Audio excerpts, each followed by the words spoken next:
evidence because it's a totally subjective method of assessing evidence. I think that kind of textual evidence, which is multiply attested within over 5 books, that is Matthew, Mark, Luke, and John, 1 Corinthians, is extraordinary evidence. You say, well, we can't accept it because it's textual evidence, but that seems totally arbitrary. Why can't we accept it because it's textual evidence? There's no real reason. It's a non sequitur. There's no connection between your premise, its textual evidence, and conclusion. Therefore, it's not sufficient. Are you done? Yes, I am. If you find that that is exceptional evidence sufficient to justify it, then that's your issue.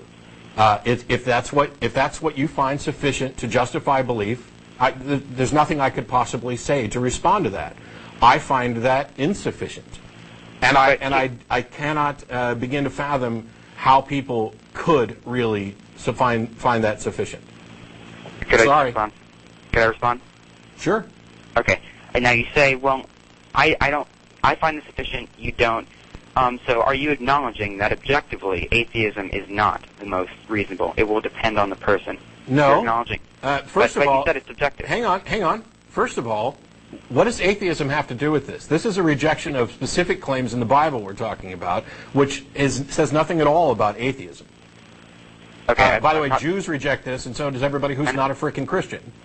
So he said, but you're saying that denial of Christianity is not objectively the most reasonable position. It's only subjective, dependent on what one's standards are. Right? And each individual determines what their standards of evidence are. Could I ask you why you're on this show preaching that atheism is, or that denial of the resurrection is very reasonable, and that people who accept it are irrational? Because that's what I've heard from your side, and I just want you to acknowledge that denial of Christianity is not objectively the most rational position. I have no reason to comment on what is objectively. When I'm on the show and I talk about the issues that I talk about, I'm expressing what my views are, giving my reasons. When people call in, I ask them, please tell me what you believe and why.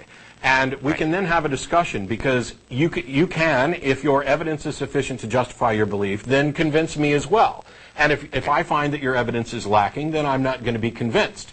Now, whether or not you're getting on sketchy ground when you start talking about subjective evidence versus objective evidence, because there's a number of different ways that you can look at this. What I'm talking about is whether I am not only convinced that my standards of evidence are sufficient to weeding out what is true from what is false, that they are, for the most part, as good as I've been able to discover at doing this particular job. There's a reason why the scientific method requires certain things. Now, there's still an aspect of subjectivity even there, because you, for example, could, and I have no idea if you do, reject the scientific evidence for evolution or Big Bang cosmology or whatever. I have no idea if you do or not. I'm not trying to put words into your mouth. But that is your particular assessment of the evidence. However, working in conjunction, we have established recognized standards by which we make determinations.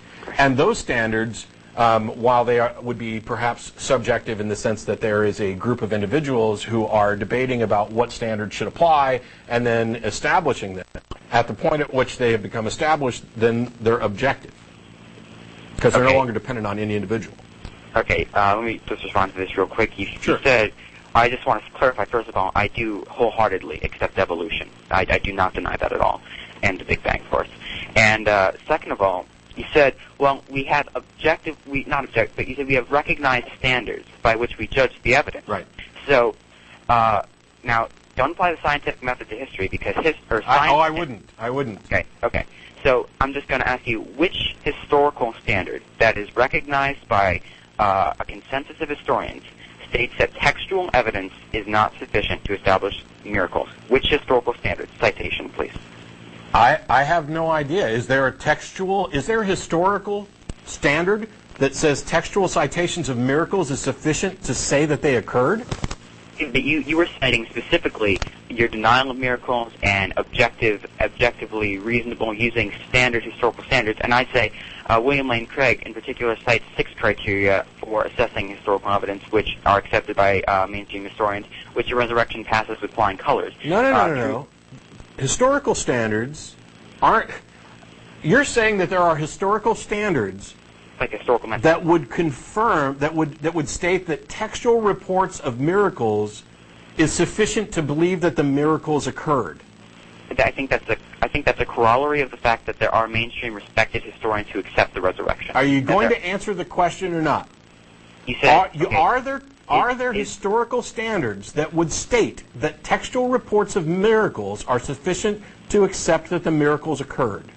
Okay, and here, I think you're the one who has to say that there are historical standards which exclude that, because I'm not the one being excluded. No, I don't, because my historical standards exclude that, and I'm unaware of any historical standards that would include it. I'm asking you to give me an example of one that does include it, because that's the only way that and by the way, actually, that wouldn't make a bit of difference, but I want to know if such a standard exists, because I'd like to have the rest of the historical community explain this to me as to how this one particular standard could ever say, oh, it's reported in a book and there's a number of different reports about it, and the book itself, we can probably say that it was authored around this time by this person, therefore zombies got up out of the grave and walked into Jerusalem.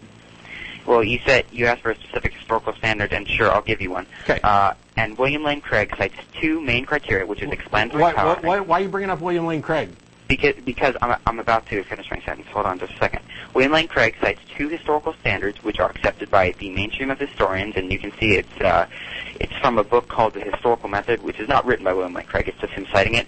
And it's two of the main standards are explanatory power and explanatory scope. And mainstream historians, credentialed, respected historians, like N.T. Wright, Craig Evans, etc., will use these criteria to establish a miracle. So because mainstream historians sorry. They don't. They don't use the standards to establish a miracle.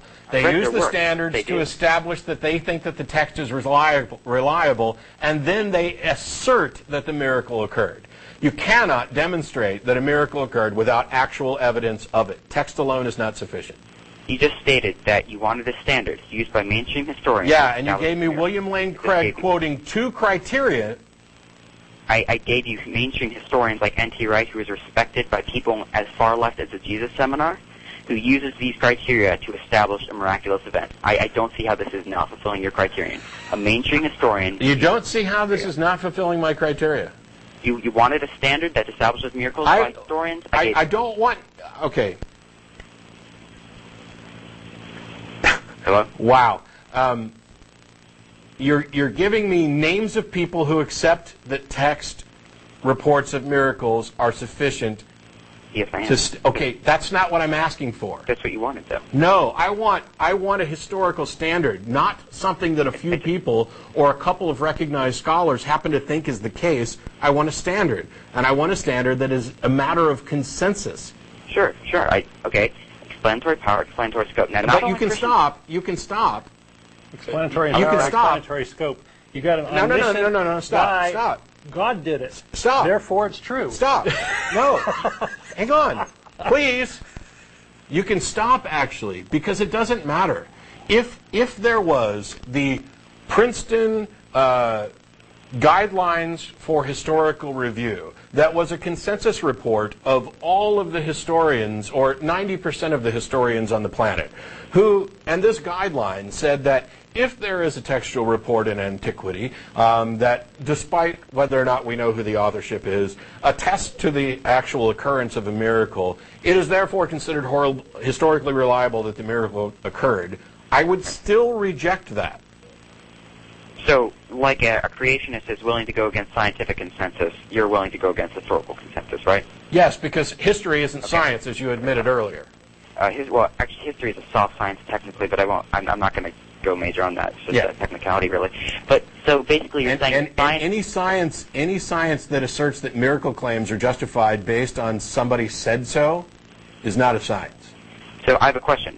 You said you basically are implying that science is the only informer of truth. I get claims of miracles from... No. Okay. What I'm saying is that the scientific method, the exercise of logic, reason, and evidentiary standards is the single most consistently reliable method we have for discerning truth from fiction. Nothing else has ever been demonstrated to do better. Right, and that's referring to philosophy, like logic and reason. And philosophy, gets those claims of logic and reason and such. And let me just say that mainstream philosophers as well, and